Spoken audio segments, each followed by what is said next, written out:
Hi, everybody. Hi, everybody. Welcome to Branch Manager 5. You can see there's the branch manager right there. Yeah, it's me right here. I got the blue coat on today, green. Yeah, I'm just the editor, also known as the branch manager's son. What's the plan today, BM? Well, there's a lot of pressure on me again here, of course, today, and we're just at the entrance of going into the Lancefield Christmas tree farm. Personally, I've spent very little time on a Christmas tree farm because they're privately owned. So we're going to go in, we're going to meet the owner, manager. I hope there's no German Shepherd dogs that haven't had their lunch before we go in. Yikes.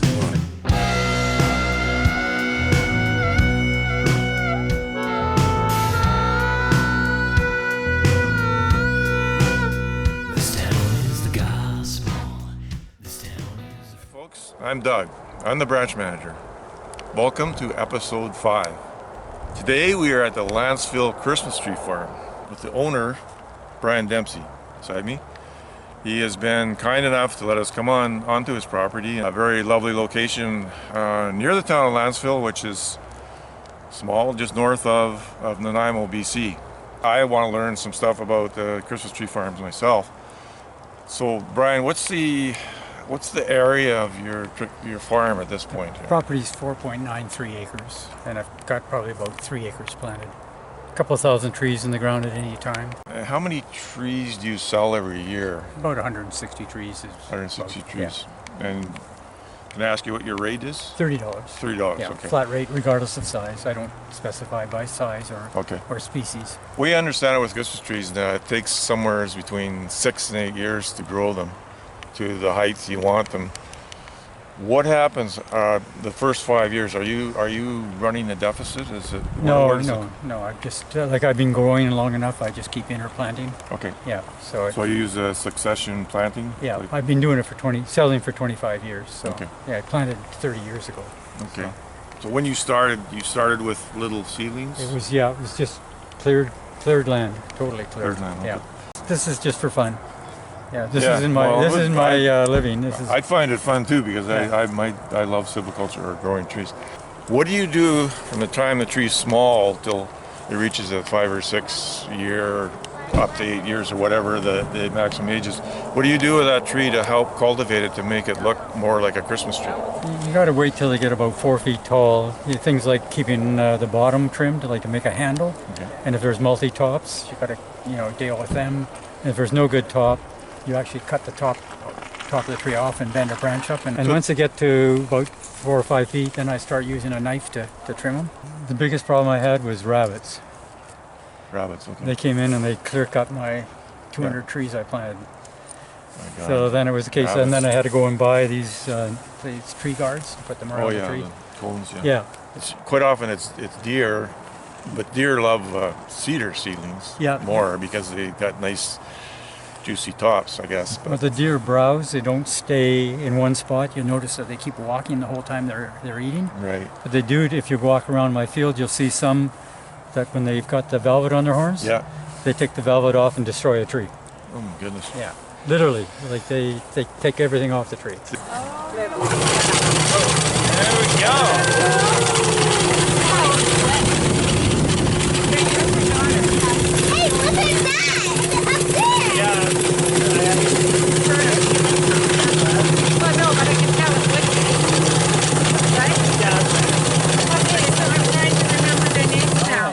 I get nice families to come here to get a Christmas tree. My statement is, nobody comes to cut a Christmas tree in a rotten mood.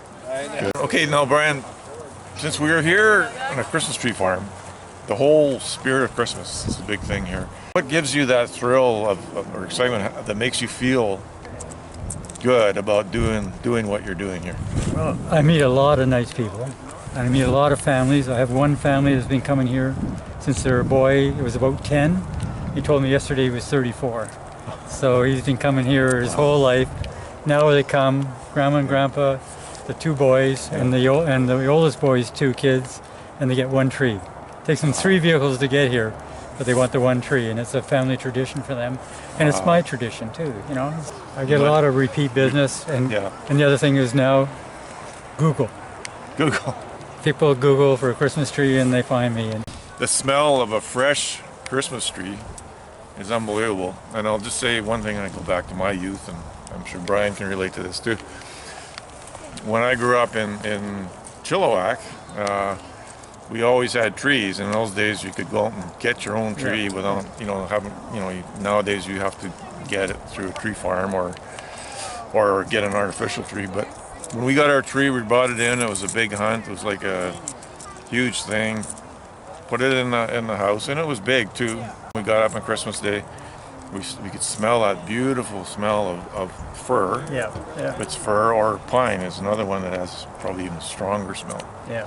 So Balsam's got a nice smell. and balsam. Yeah, this is William, my grandson. He's just over 2. He'll be the owner-operator here one day, I hope. Okay, that's good. Yeah, do you see that? What's it doing?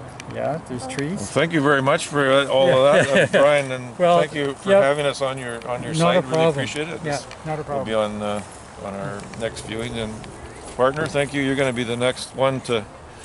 What are you figuring? A couple of years, maybe Yeah. you'll be doing this. Good man. I like your tooth.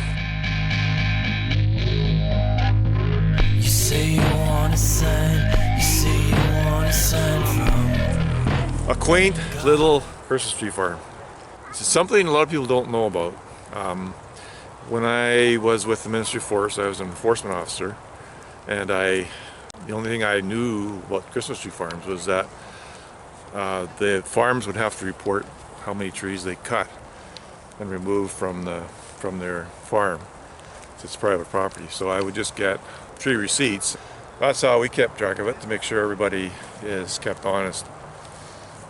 And these people are very good. They're very honest. They're family people, as you can see. The expanse and the magnitude of Christmas tree farms could be related to in this way. $45 million worth of Christmas trees are taken off in Canada, mostly from these types of farms.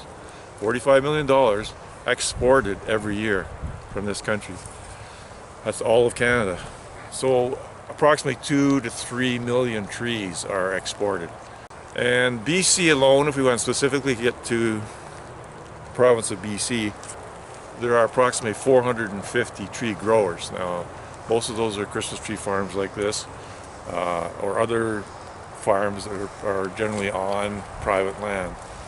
So the land is it's not government land. It's not intruding on anybody's on crown land. It doesn't take up any land on reserves, on parks. It's good for the ecosystem. It's good for the environment. People come here. Well, it's like a candy store. You look and see, wow, I think I like that one, or I like that one. And they come on over here, they have their tree, they're happy, take it home, and Christmas has started. And everybody is in the Christmas mood. Thanks very much for watching, folks. That was branch manager number 5.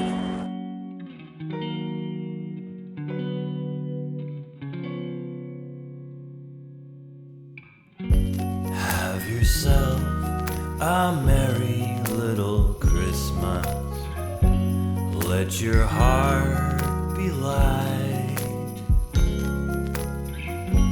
From now